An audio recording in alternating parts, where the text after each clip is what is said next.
The ashes of betrayal. The perfect life crumbles. Elena Martinez stood frozen in the doorway of her own bedroom, her heart shattering into a million pieces. The shopping bags filled with ingredients for Marco's favorite dinner slipped from her hands and crashed to the floor. Red wine spread across the hardwood like blood, but Elena barely noticed. Her eyes were locked on the scene before her. Her husband of 5 years tangled in their bed with someone who looked sickeningly familiar. Elena! Marco jerked upright, his face pale with shock. This isn't what it looks like. But it was exactly what it looked like. And the worst part? The woman scrambling to cover herself with Elena's favorite silk sheets was Sophia, Elena's younger sister. How could you? Elena's voice came out as a broken whisper. Her hands trembled as she gripped the doorframe to keep from collapsing. Both of you, how long? Sophia had the decency to look away, pulling the sheet up to her chin. But Marco? He climbed out of bed without shame. Pulling on his pants like this was just another inconvenient interruption to his day. 6 months, he said flatly, not even bothering to lie anymore. And honestly, Elena, can you blame me? You're always at that stupid restaurant. When was the last time you actually acted like a wife? The words hit harder than any physical blow. Elena had spent 3 years building her restaurant from nothing, working 16-hour days to make it successful. She'd done it for them, for their future, for the family they'd planned to start. And all that time, he'd been sleeping with her baby sister. The nightmare begins. The divorce took everything. Marco's lawyer was better, meaner, and more expensive than anything Elena could afford. Somehow, despite Elena being the one who'd built the restaurant from scratch, Marco walked away with majority ownership. Her own recipes, her dream, her life's work, gone. The betrayal cut even deeper when her own family took sides. At Sunday dinner, a tradition Elena had missed countless times because of restaurant work, her mother set down her coffee cup and delivered the final blow. Marco and Sophia are in love, Mija, her mother said, as if discussing the weather. These things happen. You need to accept it and move on. Sophia is pregnant, and she needs family support right now. Elena stared at the woman who'd raised her, searching for any hint of sympathy or understanding. There was none. She's pregnant. Elena's voice cracked. Mama, she slept with my husband. In my bed. How can you? Enough. Her father's fist hit the table, rattling the dishes. Your sister made a mistake, yes. But she's sorry. She's family. Marco will take care of both of them now. You need to stop being selfish and think about the baby. Elena looked around the table at her 3 brothers, her aunt, her cousins. Not one person met her eyes. Not one person defended her. They'd already chosen sides and she'd lost. She walked out of that house and never looked back. Rock bottom. 3 months later, Elena's life had shrunk to a tiny studio apartment above a laundromat and a job waiting tables at Bernie's Diner on the bad side of town. The grease from the fryers had permanently stained her clothes, and the smell followed her everywhere. Her hands, once praised by food critics for creating culinary masterpieces, now carried coffee pots and scraped burnt eggs off plates. Order up. Table 7. Bernie yelled from the kitchen, his voice rough from decades of smoking. Elena grabbed the plates of rubbery eggs and cold toast, pasting on a smile she didn't feel. The morning rush at Bernie's was always brutal. Truck drivers, construction workers, and people too broke or too desperate for anywhere better. She understood that feeling now. Here you go, she said, setting down the plates in front of 2 middle-aged men who barely looked up from their phones. Coffee's cold. One of them grunted. I'll get you fresh, Elena replied automatically, reaching for the pot. Forget it. Just bring the check. As she walked away, she heard them laughing. Did you see her? That's Elena Martinez. Used to own that fancy place downtown. Now look at her. My sister's sleeping with her ex-husband. Elena's face burned. Even here, in this nowhere diner on the edge of town, she couldn't escape her humiliation. The story had made the local news when Marco announced his engagement to Sophia. People loved a good scandal. And a cheating husband stealing both his wife's sister and her restaurant? That was prime gossip material. She ducked into the bathroom and locked the door, pressing her back against the cold tile wall. Hot tears streamed down her face, but she wiped them away angrily. Crying didn't pay rent. Crying didn't give her back her life. The stranger in black. It was raining the night everything changed. The dinner rush had been slow, and Bernie was letting Elena close up early when the bell above the door chimed. She looked up from wiping down tables, ready to say they were closed, but the words died in her throat. The man who stepped inside was unlike anyone who'd ever walked into Bernie's diner. He wore a black suit that probably cost more than Elena made in 6 months, perfectly tailored to his tall, muscular frame. Dark hair swept back from a face that could have been carved from marble, strong jaw, sharp cheekbones, and eyes so dark they looked black in the dim diner lighting. Water dripped from his expensive coat, but he didn't seem to notice. "We're closed," Elena managed to say, though her voice came out softer than intended. "I know." His voice was deep, smooth, with an accent she couldn't quite place. "Italian, maybe? But I'm not here for the food." He walked toward her with the confident stride of someone used to getting what he wanted. Elena found herself taking a step back, not from fear exactly, but from the sheer intensity of his presence. "Then why are you here?" she asked. "For you, Elena Martinez." He stopped a few feet away, studying her with those dark, unreadable eyes. "My name is Dante Romano. I own several restaurants in the city. I've been looking for you." Elena's heart skipped. "Looking for me? Why?" "Because 3 years ago I ate at your restaurant. It was the best meal I'd had in a decade." He pulled out a chair and sat down uninvited, like he owned the place. "I wanted to invest in your business, expand it into a chain. But when I came back to make the offer, you were gone." The memory of her restaurant, the soft lighting, the carefully chosen music, the smell of herbs and garlic and fresh bread, crashed over Elena like a wave. She gripped the back of a chair to steady herself. "That life is over," she said quietly. "I lost everything in the divorce." "I know. I know about Marco, about your sister, about your family." Dante's expression didn't change, but something flickered in his eyes. "I know you're working here for minimum wage, living in a studio apartment, and eating ramen for dinner 4 nights a week." Elena's cheeks burned. "You've been spying on me? I've been waiting for the right moment." He leaned back in the chair, completely at ease despite the absurdity of the situation. "And now I'm making you an offer. Come work for me as my personal chef. I'll pay you $15,000 a month, plus room and board in my home. You'll cook dinner for me 6 nights a week. That's all." Elena's mouth fell open. $15,000 a month? That was more than she'd made even when her restaurant was doing well. It was too good to be true. "Why?" she asked suspiciously. "Why would you pay that much for a personal chef? You could hire anyone." "Because you're not just anyone." Dante stood up, pulling a business card from his pocket and sliding it across the table. "You're brilliant, Elena. Your talent was wasted on that small restaurant, and it's definitely wasted here. I'm giving you a chance to cook again, really cook, without worrying about bills or betrayals or family drama." "I don't understand. What's in it for you?" A slight smile tugged at the corner of his mouth. "Let's just say I believe in investing in talent.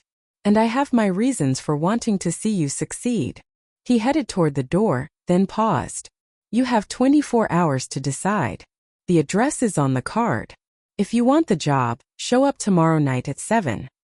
He walked out into the rain, leaving Elena standing in the empty diner, staring at the card in her hand. The paper was thick, expensive, with simple black lettering. Dante Romano, CEO, Romano Enterprises. The decision. Elena didn't sleep that night. She lay in her narrow bed, staring at the water-stained ceiling, turning the business card over and over in her hands. Every logical bone in her body screamed that this was too good to be true. Strange billionaires didn't just appear offering dream jobs to broke divorcees. There had to be a catch. But what did she have to lose? This life, waitressing at Bernie's, living in poverty, eating her meals alone while the rest of the city moved on without her. This wasn't living. This was just existing, waiting for nothing, hoping for nothing. She thought about Marco and Sofia, probably planning their wedding right now. She thought about her mother, cooing over Sofia's growing belly, excited for a grandchild that should have been Elena's. She thought about her restaurant, her recipes being butchered by whatever cook Marco had hired to replace her. The anger that thought sparked was familiar now, a constant burn in her chest that never quite went away.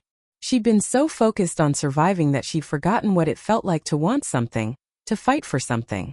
At 6:30 the next evening, Elena stood outside an iron gate in the wealthiest neighborhood in the city.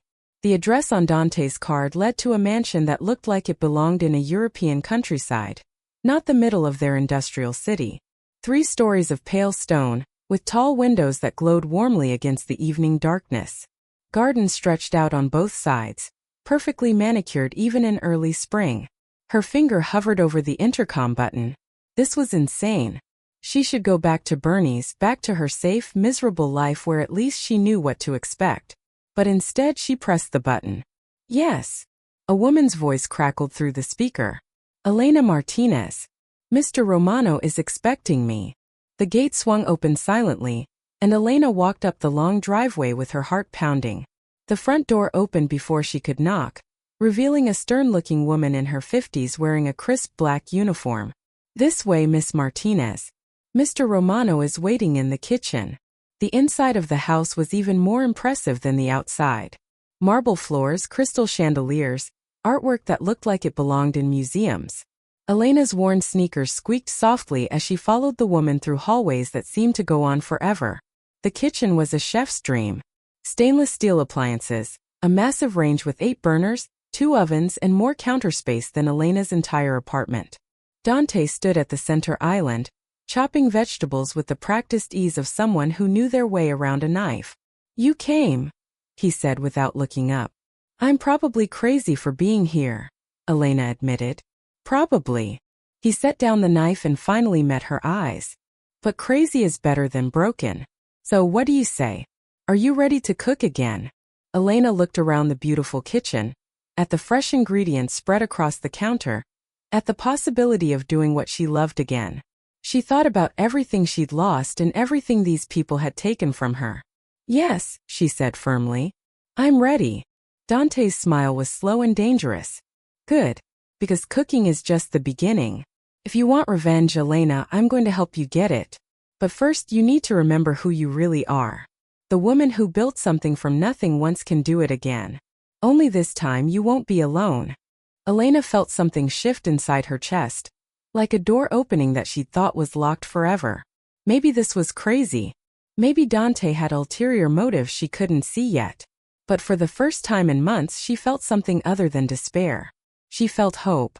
And underneath that hope, burning bright and hot, was a desire for revenge that she'd been too broken to acknowledge until now. Marco and Sophia had taken everything from her. Her marriage, her restaurant, her family, her dignity. They'd left her with nothing and expected her to disappear quietly. But they'd made one crucial mistake. They'd forgotten that Elena Martinez knew how to fight. She'd built a successful business from scratch once. She could do it again. Only this time, when she rose from the ashes, she'd make sure they all burned. Part 2: Rising from the Flames. A New World. Elena woke up in a bedroom that felt like a palace. Soft morning light filtered through silk curtains, landing on furniture that looked like antiques. The bed was so comfortable she'd slept for 10 hours straight, something that hadn't happened since before the divorce. For a moment she forgot where she was. Then reality crashed back. She was living in Dante Romano's mansion. She was his personal chef. And last night he'd promised to help her get revenge. A soft knock interrupted her thoughts. "Miss Martinez? Mr. Romano requests breakfast in 30 minutes. Your kitchen uniform is hanging in the closet." Elena found a chef's coat that fit perfectly, along with comfortable black pants and professional kitchen shoes. Someone had taken her measurements without her knowing. The thought should have creeped her out, but instead she felt cared for in a way she hadn't experienced in years. The kitchen was empty when she arrived, but fresh ingredients waited on the counter. Farm eggs, artisan bread, imported cheese, organic vegetables. This wasn't Bernie's diner with its frozen hash browns and industrial eggs. This was real food, ingredients she dreamed about using again. Her hands moved automatically, cracking eggs, whisking them with cream and herbs, heating butter in a pan until it foamed. Cooking felt like coming home after a long, painful journey. The familiar motions calmed her racing thoughts. "You look happy," Dante's voice came from the doorway. Elena glanced over her shoulder. He wore a crisp white shirt and dark pants, looking more relaxed than he had last night. His dark hair was slightly damp like he'd just showered, and she caught the scent of expensive cologne. "I am," she admitted, sliding a perfect omelet onto a plate. "I forgot what this felt like." "What?" "Creating something beautiful." She arranged fresh fruit beside the omelet, added a sprinkle of herbs, and set the plate in front of him. "Making something that brings joy instead of just filling a stomach." Dante took a bite and his eyes closed briefly. "This is exactly why I wanted you here. You don't just cook, Elena. You create art." The compliment warmed her from the inside out. Marco had never appreciated her cooking. He'd complained about her spending too much time at the restaurant, said she loved food more than him. Maybe he'd been right. "Tell me about yourself," Elena said, pouring coffee for both of them. "You know everything about me, but I know nothing about you." "That doesn't seem fair." Dante's expression shifted, becoming guarded. "What do you want to know?" "Everything. Why you live in this huge house alone. Why you're really helping me. What you get out of this arrangement." He was quiet for a long moment, staring into his coffee cup like it held answers. "My wife died 3 years ago," he finally said. "Cancer. She fought for 2 years, and I watched her waste away despite every treatment, every specialist, every desperate attempt to save her." His voice was flat, emotionless, but Elena heard the pain underneath. "After she died, I threw myself into work, built my business empire, made more money than I could spend in 10 lifetimes. But none of it brought her back." "I'm sorry," Elena whispered. "Don't be. I'm telling you this because you need to understand something." He looked up and his dark eyes were intense. "I know what it's like to lose everything that matters. I know how it feels when the world keeps spinning while your life falls apart. And I know that sometimes, the only thing that keeps you going is the desire to prove everyone wrong." "Is that what you're doing? Proving people wrong?" "No. I already did that. Now I help others do the same." He pushed back from the table and stood. "Finish your coffee. We have work to do." The training begins. Over the next few weeks, Elena discovered that Dante's offer was about much more than cooking. Yes, she prepared his meals, experimenting with flavors and techniques she'd been too busy or too broke to try before. But he also pushed her in unexpected ways. "You need to stop hiding," he said one morning, handing her a laptop. "Your social media has been dead for months. People think you disappeared. It's time to remind them you exist." Elena stared at the computer like it might bite her. "I can't. Everyone will just talk about the divorce, about Marco and Sophia. Let them talk. You think successful people got where they are by caring about gossip?" Dante leaned against the counter, his arms crossed. "Post a picture of something you cooked today. Nothing personal, just food. Let people remember what you're good at." It took her an hour to work up the courage. She photographed the lamb dish she'd made for dinner, perfectly seared, garnished with herbs from Dante's garden, plated like art. Her hand shook as she typed a simple caption. "Still creating. Still cooking. Still here." Within minutes, the comments started rolling in. Some were supportive. Many were cruel. But Elena forced herself to read them all, letting the anger fuel her determination instead of breaking her spirit. Dante also insisted she study. Every night after dinner, they sat in his library surrounded by cookbooks, business journals, and restaurant industry reports. "You want your own restaurant again?" he asked. "Then you need to understand every aspect of the business. Not just the cooking, the finances, the marketing, the management. You can't let anyone take advantage of you again." So Elena learned. She studied profit margins and supplier contracts. She read about successful restaurant comebacks and analyzed their strategies. She watched videos of famous chefs discussing their journeys from failure to success. But the most important lessons came from Dante himself. "Your ex-husband is weak," Dante said one evening, spreading papers across his desk. "His restaurant is failing. He doesn't have your talent and everyone knows it. Look at these reviews." Elena read through the comments on Marco's restaurant, her former restaurant. "Food is mediocre at best. Nothing special. Used to be amazing, now it's just okay." Each review was a tiny vindication, Proof that without her, Marco was nothing. He's bleeding money, Dante continued. In 6 months, maybe less, he'll have to sell or close. That's when we make our move. Our move? Elena's heart raced. What do you mean? I mean, we buy it back. But not in your name. In mine. And then we renovate it, transform it into something even better than before. We let him watch while his failure becomes your triumph. The plan was beautiful and brutal. Elena should have felt guilty, but she didn't. Marco had destroyed her life without hesitation. Now it was her turn. Unexpected chemistry. Living in Dante's house created an intimacy Elena hadn't expected. They shared morning coffee, discussed business over dinner, stayed up late talking about everything from childhood memories to philosophy. Slowly, the walls between them began to crumble. Why did you really marry him? Dante asked one night. They sat in the garden, surrounded by the sweet smell of night-blooming jasmine. Marco, I mean. What did you see in him? Elena considered the question carefully. Safety, I think. He had a stable job, came from a good family, said all the right things. After growing up poor, watching my parents struggle, I wanted security. I thought he would give me that. But he didn't. No. He wanted a traditional wife who stayed home and had babies. I wanted to build something, create something that was mine. We were never on the same page. She paused. What was your wife like? Dante's expression softened in a way Elena rarely saw. Maria was sunshine. Optimistic, kind. Always seeing the best in people.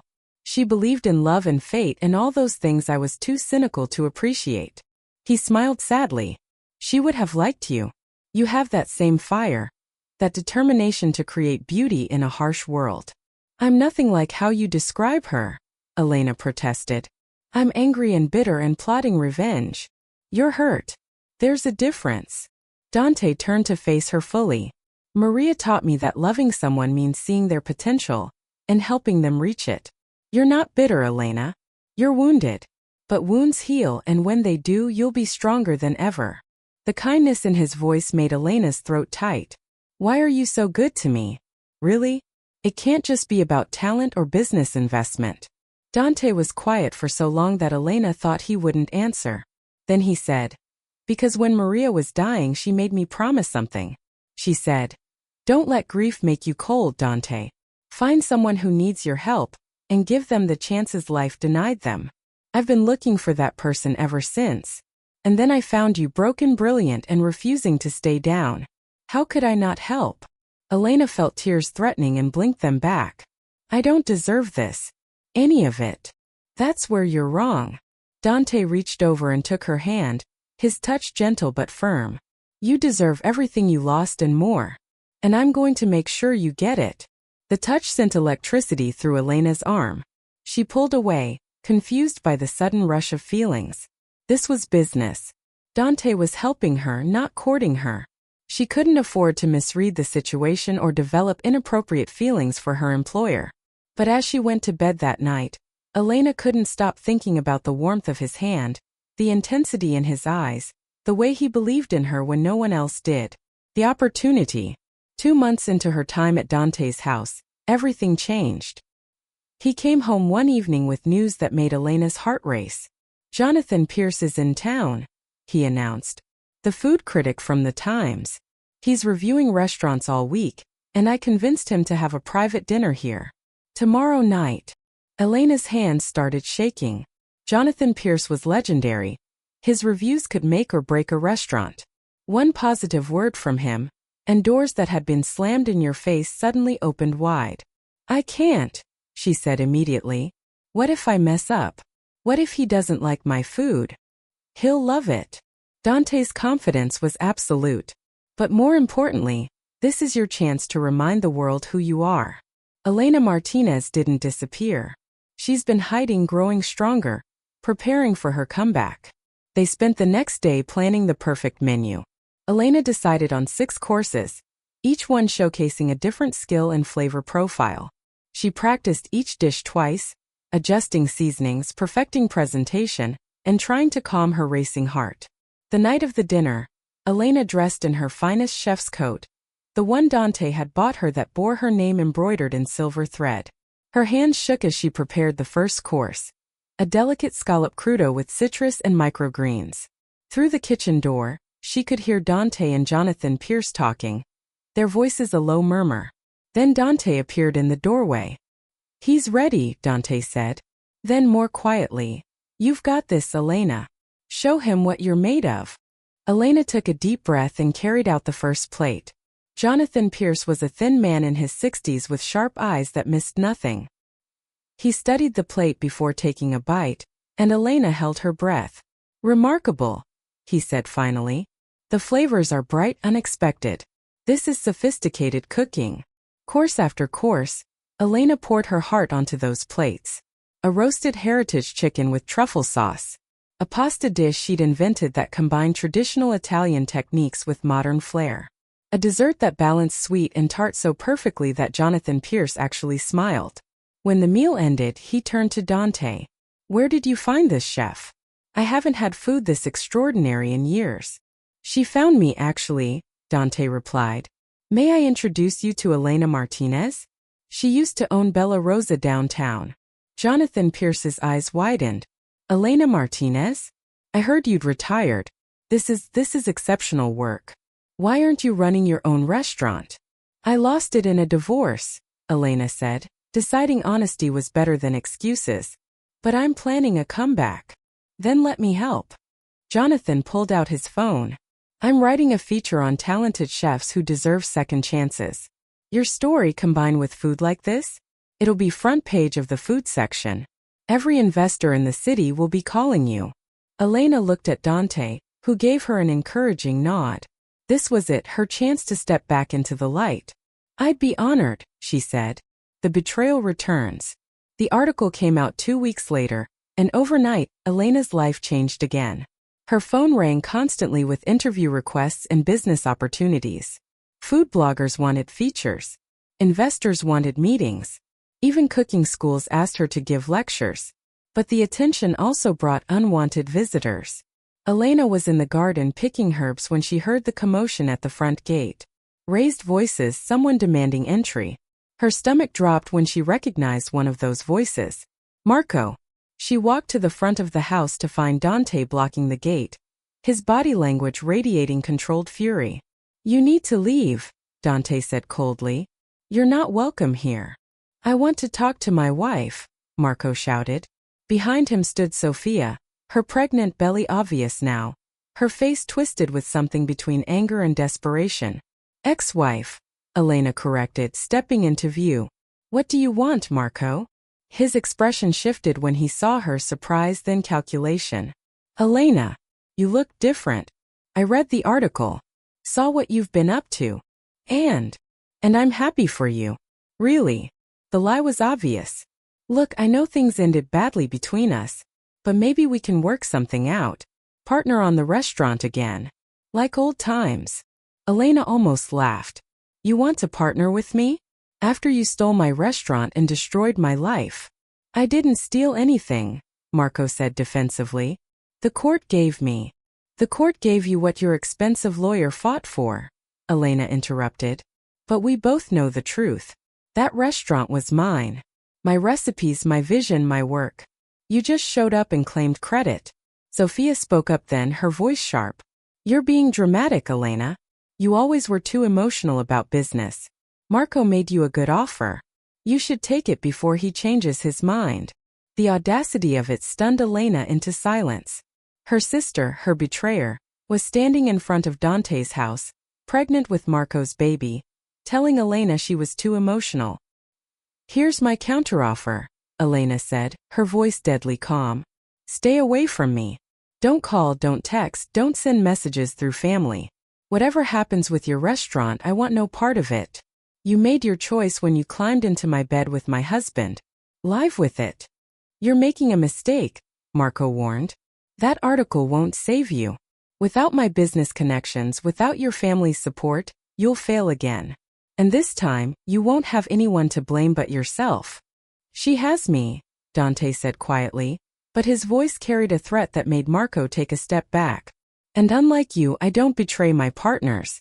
Now leave, before I have you arrested for trespassing." As Marco and Sophia retreated to their car, Elena felt Dante's hand settle on her shoulder, warm, steady, grounding.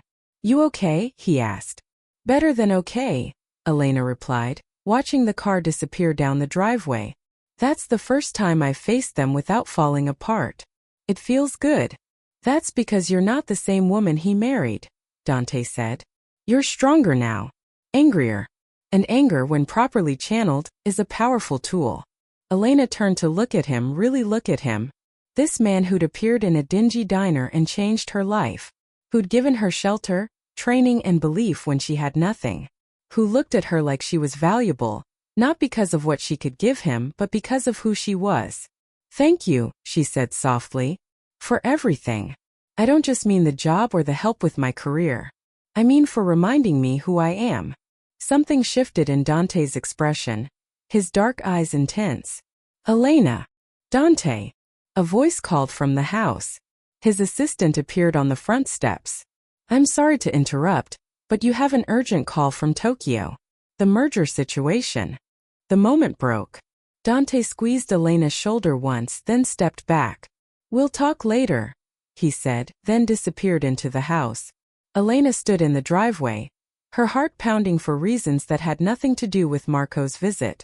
The feelings she'd been trying to ignore, trying to label as gratitude or admiration, suddenly crystallized into something much more dangerous. She was falling in love with Dante Romano, and she had no idea if he felt the same way, or if she was about to make the same mistake she'd made with Marco, mistaking kindness for love and confusing business arrangements with emotional connection. But one thing was certain, her life was changing faster than she could process. The question was whether she'd rise to meet these challenges or crumble under their weight. Elena looked back at the mansion, at the life she'd built here over the past few months. Then she squared her shoulders and walked back to the kitchen. She had dinner to prepare, plans to make, and a future to claim. The flames of revenge were burning bright, but beneath them, another fire was growing, one that scared her much more than any thought of getting even with her ex-husband. It was the fire of new love, of hope, of daring to believe that maybe, just maybe, she deserved a second chance at happiness. Part 3. The sweet taste of victory. The grand plan unfolds. 3 months after Jonathan Pierce's article changed everything, Elena stood in an empty restaurant space in the heart of the city's most prestigious neighborhood. Sunlight streamed through tall windows, illuminating dust motes and possibility. The space was perfect. High ceilings, an open floor plan, and a kitchen that made her heart race with excitement. "This is it," Dante said from behind her. "This is where you'll build your empire."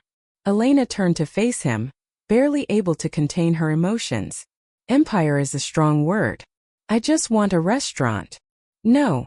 Dante walked closer, his footsteps echoing in the empty space. "You want revenge. You want success. You want to prove to everyone who wrote you off that they were wrong.